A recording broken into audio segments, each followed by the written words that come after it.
Today I will tell you a story about a murder case that happened more than 100 years ago. It took place in the 1880s in the Whitechapel district, East London, England. A cruel killer committed a series of brutal murders, sending shockwaves through the entire country. His methods were extremely vicious. His name spread fear among the people. Even today, his true identity remains a mystery. The case is known as one of the 10 most mysterious crimes in the world. That killer was Jack the Ripper. The story happened at the end of the 19th century in London, one of the most prosperous cities in the world. The city attracted a huge number of immigrants, including refugees. This led to a rapid decrease in job opportunities, leaving many people unemployed. The Whitechapel district, with its cheap rent, became home to poor workers. Over time, it was filled with immigrants living in poverty. The living conditions and security were terrible.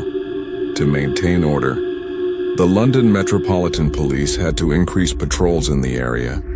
Day or night, police could often be seen on the streets. But compared to the huge population, the police force was still too small. Security did not really improve.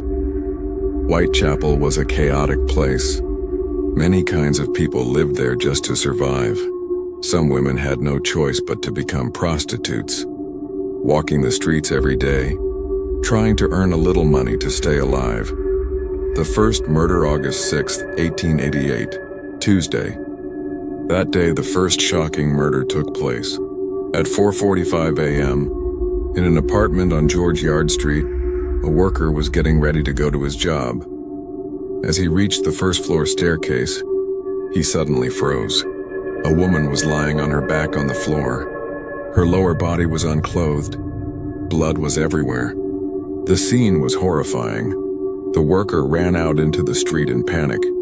5 minutes later, he found a police officer on patrol and led him back to the scene. The examination showed 39 stab wounds on the victim's body. Her lower abdomen and uterus had been pierced. At 5:30 a.m., a forensic doctor arrived. He estimated she had been dead for about 3 hours. The victim was found on the staircase of the building. Police questioned the residents. A woman said she had heard someone scream around dawn, but ignored it because screams were common in Whitechapel at night due to domestic violence. 2 residents said they came home at 2 a.m. and saw no one on the stairs. Another said he came home at 3:30 a.m. and saw someone lying there. He thought it was a drunk man sleeping it off, so he didn't pay attention. After combining all the statements, police estimated the time of death was between 2 and 3:30 a.m. The victim was identified as Martha Tabrum, 38 years old, a sex worker living at 19 George Yard, just 300 meters from the crime scene. That night, Martha had been drinking with some other women and 2 soldiers at a bar. At 11:45 p.m., she and 1 soldier left together. A patrolling officer reported that around 2:30 a.m., he saw a suspicious man wandering near the scene. A white man in his 20s, black hair, brown mustache, wearing a soldier's uniform. The officer asked what he was doing. The man said he was waiting for a friend and would leave soon.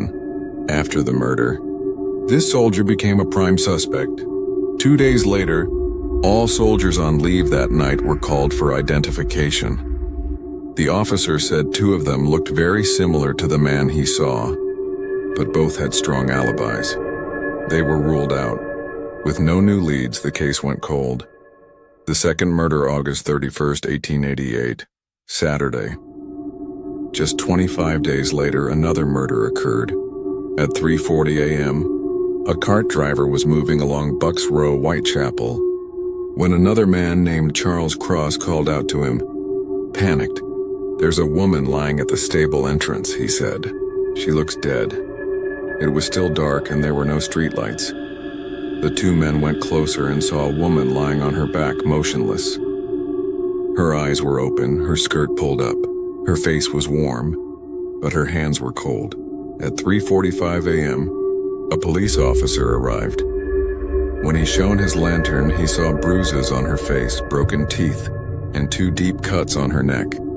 Her abdomen had been ripped open. Her intestines were spilling out. The scene was terrifying. At 4 a.m., the forensic team arrived.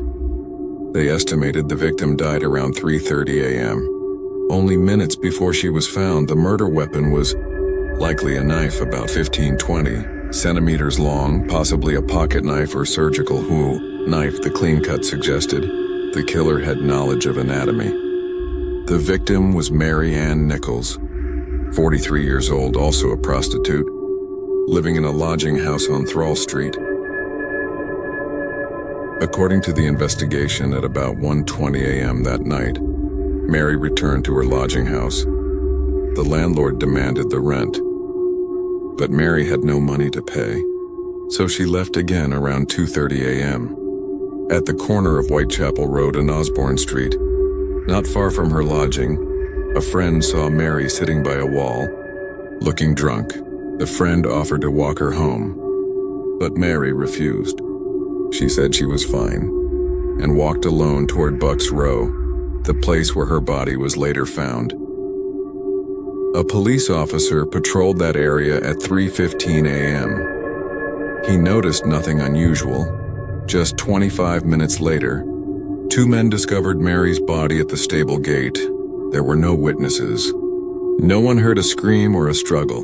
At first, the police suspected Charles Cross, the man who found the body. They thought perhaps he had killed Mary, then pretended to be the one who discovered her after seeing another man approach. But in the end, Charles was cleared of suspicion. The killer remained unknown. Within just 1 month, 2 horrific murders had shaken Whitechapel. Both victims were prostitutes. Both were killed late at night, and both had terrible wounds to their abdomen. People began to believe the 2 murders were connected. Police, however, thought it might just be coincidence. There was no proof that the same person was responsible. But only 8 days later, another woman was found dead. The third murder was 5:45 a.m. Saturday, September 8, 1888. A coachman living at 29 Hanbury Street found a woman's body lying near the back door of a house. Her head was facing the door, just 15 centimeters from the steps. Police arrived quickly. The woman's abdomen had been ripped open. Her intestines were pulled out and placed over her right shoulder. Her throat was deeply cut. Her uterus and part of her bladder had been removed. The weapon was once again a knife about 15-20 centimeters long. At the scene, police found 2 pills, a torn envelope, a piece of rough cloth, a comb, and a leather strap. The victim was Annie Chapman, 47 years old, a prostitute suffering from lung disease. She lived in a lodging house at 35 Dorset Street. Police questioned people in the house where the body was found. One man said that around 5 a.m., he went outside to check the lock on his cellar door because someone had broken in before. He sat on the steps for a while, cutting a piece of leather. At that time, he didn't see anyone else in the yard. Another man said that around 5:15 a.m., while going out to the backyard, he heard a woman scream. A female resident said that around 5:30 a.m., she saw Annie talking with a man on the street. She couldn't see his face clearly, but from behind he looked to be about 40 years old, a little taller than Annie, with black hair, wearing a dark coat and a brown hat.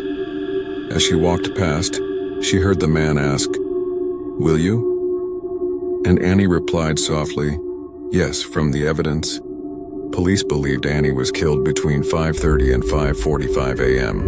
At the scene, they also found a torn envelope with a London postmark dated August 28, 1888. Using that clue, police traced a man named Edward Stanley, Annie's lover. He often spent nights with her on Saturdays and Sundays, but Edward had a strong alibi. He was ruled out as a suspect. Whitechapel was a dangerous, chaotic district. No one saw the killer's face. This made the case even harder to solve. Police released some details to the public, hoping for new leads. Soon after, rumors spread. People said the killer might be a local Polish-Jewish man named John Pizer, a shoemaker. He was nicknamed Leather Apron because he often carried knives and threatened women. Local newspapers picked up the story. Police searched Pizer's home and found 5 long knives, but Pizer had a clear alibi. He was innocent. He even sued the newspaper for defamation and won compensation. 19 days later, the Central News Agency received a strange letter. Written in red ink, it was addressed to the boss. I keep hearing the police are going to catch me, but that's not true. I can't help laughing when I hear them talk about their great progress. The joke about Leather Apron was really funny. I hate prostitutes. I will not stop ripping them open until you catch me. Last time I did a good job, didn't I? That woman didn't even have time to scream. How could they ever catch me? I love my work and I shall start again soon. Next time I will cut off the woman's ear and send it to the police. Keep this letter and watch for my next job. My knife is so sharp and so nice. I can't wait to use it again. Good luck. Yours truly, Jack the Ripper. After receiving the letter, police thought it was a cruel prank, a joke from someone seeking attention. So they didn't take it seriously. They didn't even release it to the public, but soon, another body was found. After that letter, Whitechapel was silent for a short time, but peace never lasted long. The 4th murder, it was 1 a.m. Sunday, September 30th, 1888. A carriage driver was making his way down Dutfield Road, Whitechapel. In the dim light, he saw something lying on the ground, a woman, motionless, bleeding. Police quickly arrived. The victim was Elizabeth Stride, 44 years old and another prostitute. There were 2 deep cuts on her neck. Bruises covered her chest. The cause of death: massive blood loss from the severed left artery. Her body had not been mutilated. No disembowelment this time. A witness said that around 12:35 a.m., he saw Elizabeth leaning against a wall talking to a man. The man had an average build, wore a long black coat. He heard Elizabeth say, "No, not tonight. Some other night." Another witness claimed that at 12:45 a.m., he saw Elizabeth being attacked by 4 men. One of them had dark hair, a brown mustache, stood about 1.65 meters tall. He tried to drag Elizabeth onto the street, but failed. Then he pushed her to the ground. Because the murder method was slightly different from the previous cases, police thought it might not be connected to Jack the Ripper, but they were wrong. The 5th murder, only 45 minutes later, another woman was found at 1:45 a.m. A police officer on patrol discovered a body at Mitre Square, less than 1 kilometer away. The victim was Catherine Eddowes, 46 years old, also a prostitute. There were 2 deep cuts on her neck. Her abdomen was ripped open, her intestines pulled out and placed over her right shoulder. One of her kidneys was missing. Her left ear had been cut off. Her uterus was also removed. The killer had taken them with him. Police believed the murderer had killed Elizabeth first, but was interrupted. Then, fleeing into the night, he met Catherine by chance and struck again. 2 women. One night. The same horror. The officer who found Catherine said that at 1:30 a.m. he had passed through that same square and saw nothing unusual. That meant Catherine died between 1:30 and 1:45 a.m., 15 minutes. That's all it took. At 3 a.m., another officer made a chilling discovery. On Goulston Street, he found a bloody piece of cloth, part of Catherine's apron. Nearby, on a brick wall, someone had written a message in chalk. "The Jews are the men that will not be blamed for nothing." The sentence seemed to accuse the Jewish community of the murders, but messages like this were often seen in Whitechapel. No one knew if this one was truly written by the killer. Fearing riots and violence, the police wiped the message away.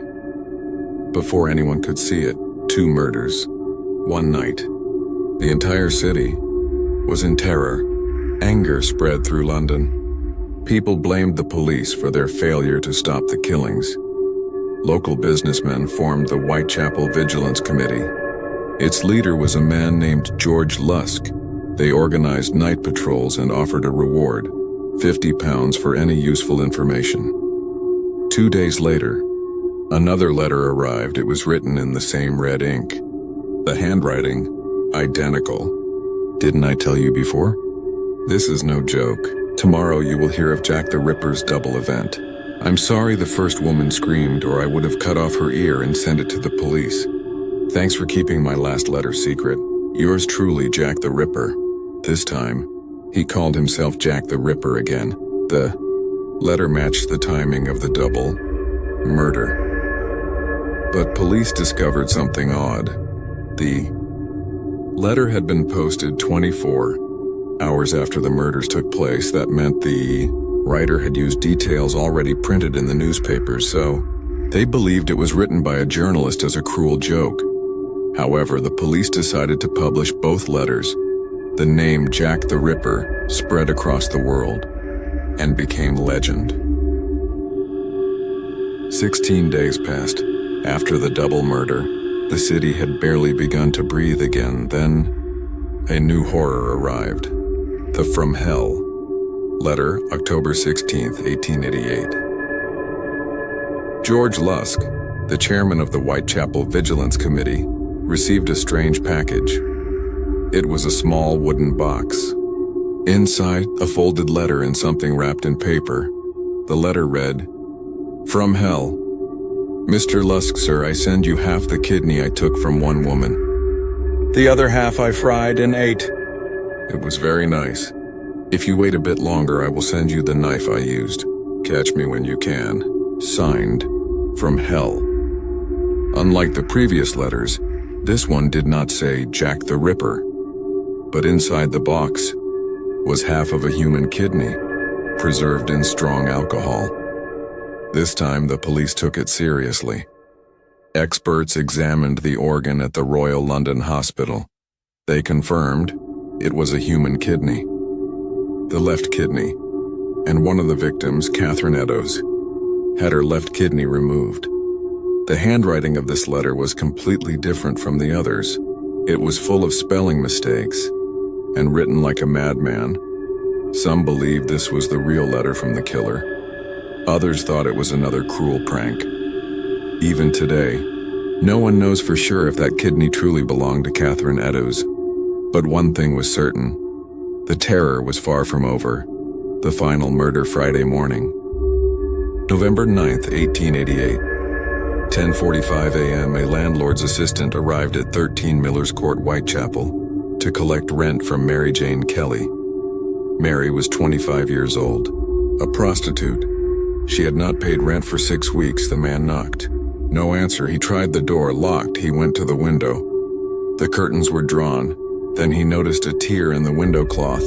He pulled it aside and looked inside. He froze, then screamed. Mary was lying on her bed, her body torn apart, blood everywhere.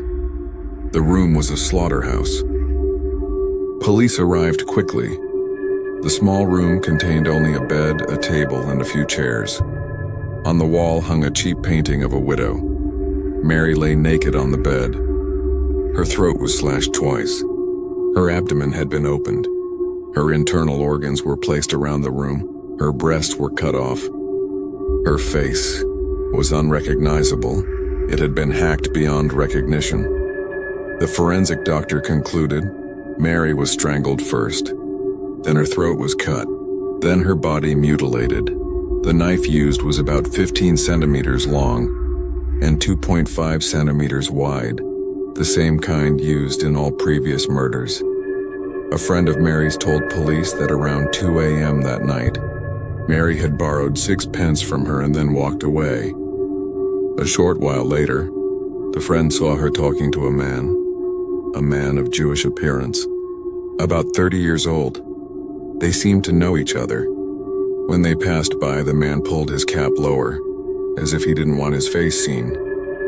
They walked off toward Mary's room. It was the last time anyone saw her alive after that night. Jack the Ripper vanished. Forever. No more murders with the same method were ever reported in London again. 5 women. 5 victims. All prostitutes, all killed in the dark between August and November 1888. The world would remember their names: Mary Ann Nichols, Annie Chapman, Elizabeth Stride, Catherine Eddowes, and Mary Jane Kelly. And the name of the monster who killed them all. Jack the Ripper, but who was he?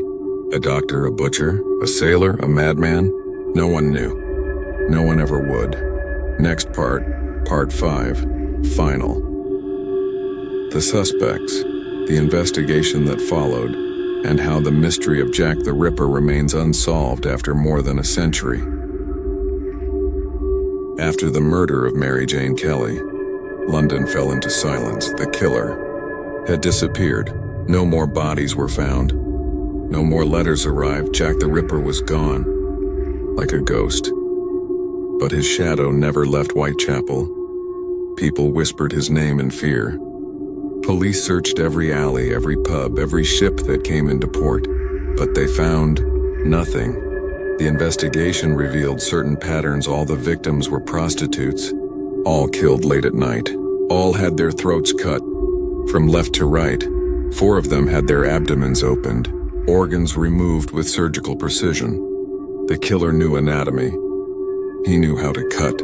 That meant Jack the Ripper could be a doctor, or a butcher, or someone used to blood and knives. The police investigated hundreds of men. Doctors, sailors, soldiers, barbers, butchers. More than 2,000 suspects were checked. 300 were questioned. 80 were watched closely. Still, no one could prove who he really was. The murders caught the attention of Queen Victoria herself. She demanded answers. She believed the killer might be a sailor working on ships that docked in London at the end of each week. That would explain why the murders always happened on weekends. But again, no ship matched the timeline. No man was caught. Years passed. And with time, the theories multiplied. The suspect's Montague John Druitt, a young lawyer. His father was a surgeon. He knew anatomy well. He suffered from mental illness. In December 1888, a month after the last murder, his body was found in the River Thames. Some believed he was the Ripper and took his own life after the final killing. Francis Tumblety, a doctor from Ireland. He traveled across Europe. He hated women, especially prostitutes. He kept a strange collection of female organs preserved in jars. He was arrested for indecent behavior in Whitechapel during the time of the murders. After being released, he fled to America. He was never brought back. Severin Kłosowski, a Polish man, trained as a surgeon's assistant, later moved to London and worked as a barber in Whitechapel. Years after the Ripper murders, he poisoned and killed his 3 wives. He was executed in 1903. Many believed he was the Ripper, his skill with blades, his cruelty to women. It all fit Mary Piercy, one of the rare female suspects. She was jealous, unstable, and violent. Some thought she might have killed the prostitutes out of revenge, but no proof was ever found. Aaron Kosminski, a Polish Jewish barber living in Whitechapel. He hated women. He was paranoid. He often refused to bathe, believing people wanted to poison him. He was committed to an asylum in 1891. He lived there until his death in 1919. In 2007, a British businessman named Russell Edwards bought Catherine Eddowes' shawl at an auction. Scientists tested the fabric for DNA. They claimed it matched the DNA of Aaron Kosminski's descendants. They said Jack the Ripper was Kosminski, but many experts disagreed. The shawl had been touched by too many hands, contaminated, unreliable. To this day, the DNA evidence has never been fully verified. The legend lives on. More than a century has passed.